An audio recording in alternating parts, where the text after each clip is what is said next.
Now if you put it on, I've got this pretty thin, but we're not going to be doing any weathering of the paint. So if you use a thin layer of paint and just build it up, you won't have a big hard edge to deal with when you pull your mask off. I'm not going to be doing any chipping on this. From the pictures I've seen, it looks like these are applied pretty heavy, pretty white, and pretty cleanly.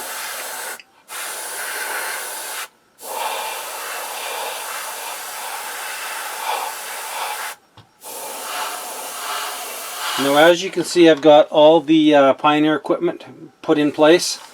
I like to put it in place and then paint it right where it's at afterwards.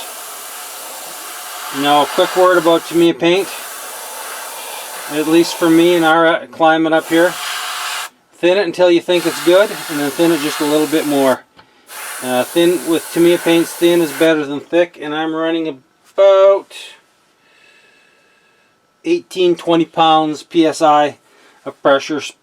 Sprays good for me at this altitude of about, where are we here? About 4,000 feet.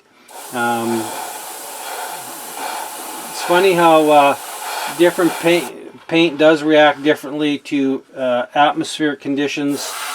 You know, how much relative humidity there is, barometric pressure. It all does add up to paint. I've never once said, oh, I can't paint because it's too cold, too humid outside. It's pretty consistent down here in my basement from summer to fall. It's a little cooler right now because we are at the start of winter for us. I know for a lot of people that's they're still thinking about it being fall, but no, it's the start of winter for us up here. It was minus 15. So as you can see, we're coming right along here. And for want of interruption, I will just talk a little bit here, babble a bit more until the compressor kicks in, then I'll shut it off and just carry on painting. But I like Tamiya paints for how tough they are, how well they stick. They adhere really nice. They're super tough paint, unlike your Vallejo paints and some of the MIG paints I've used that are just incredibly fragile.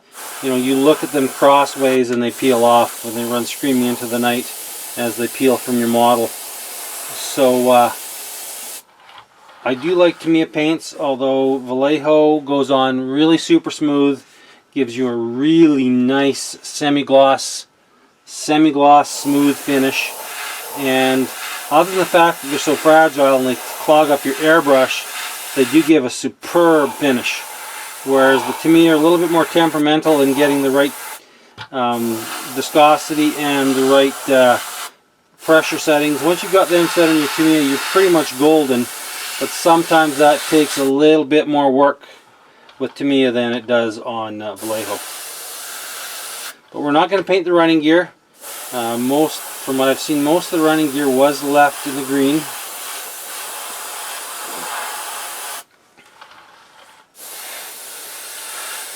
And it looked to be about 75% of the model was in, or 75% of the actual tank was in white for the camouflage. So that's what I'm going to try and carry on with. So we'll sign off here now, guys, until we get this fall painted. Okay, we've got the, you don't have to let this sit overnight. Just, you know, basically as soon as it's firmed up, start peeling this off. And you can just pretty much go like this.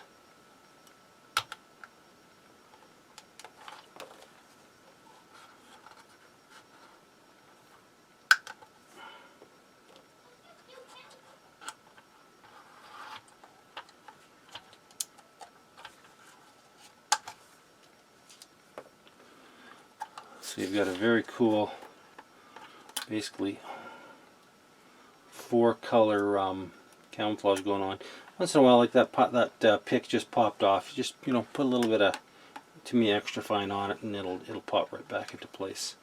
And if you find an area where there's a little bit of blue tack that stayed stuck to it, like on this pick, just take a piece of fresh tack and just roll it off, and that'll usually get it off. And if that doesn't, well, then just peel the damn thing off with your thumb or with an X-Acto blade.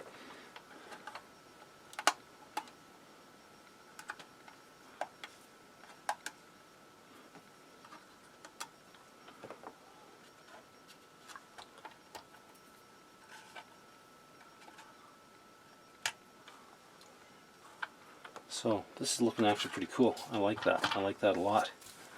I really like that. It's got a real, very snow leopard look to it. I don't know if that's right, but whatever. It reminds me of. So you can see how this fresh stuff is really stuck down, and you see there's some residue left. Quite a bit of residue there. You can either take some masking tape or just the blue tack itself. And blue tack lifts itself right off, see? She's pretty much gone. Oh, this looks cool. I like this. Yeah, you love it when your plan comes together and it looks like, hey, this looks pretty cool. I kinda like this. Alright. A little bit more blue tack on that. Came right off. Awesome. And now what we'll do is, once we get this all peeled off, we'll head upstairs and we'll start detail painting some of the Pioneer tools. I like to paint my Pioneer tools. I've seen modern armor that are all the same color, as in all the Pioneer tools are the same color as the tank. And I've seen other ones like some of the Canadian Leopard 2A4s, where the Pioneer tools are all either not painted, like, you know, natural wood, or painted up totally different than the rest of the tank. And I like to have that little bit of zip, that little bit of extra color of the Pioneer tools, especially when you're doing something that's, say, you know, not so much on this one, but one that's just a monocolor, just to say a flat an olive drab or just a bronze green or something like that. You know, you throw some you throw a little bit of color on your Pioneer tools, and then you've got just a little bit more visual wow factor. So as you can see, I tend to wear a rubber glove just so I don't get any fingerprints on it. I tend to have oily hands and that. So there you have it, guys.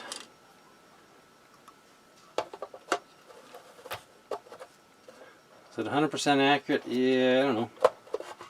Since I don't have a mid-80s, early 80s Norwegian Leopard A1 sitting outside in winter camouflage, I don't know if that's 100% accurate. But you know what? I like it. I really like that. That's totally cool. It's very cool. I like that a lot.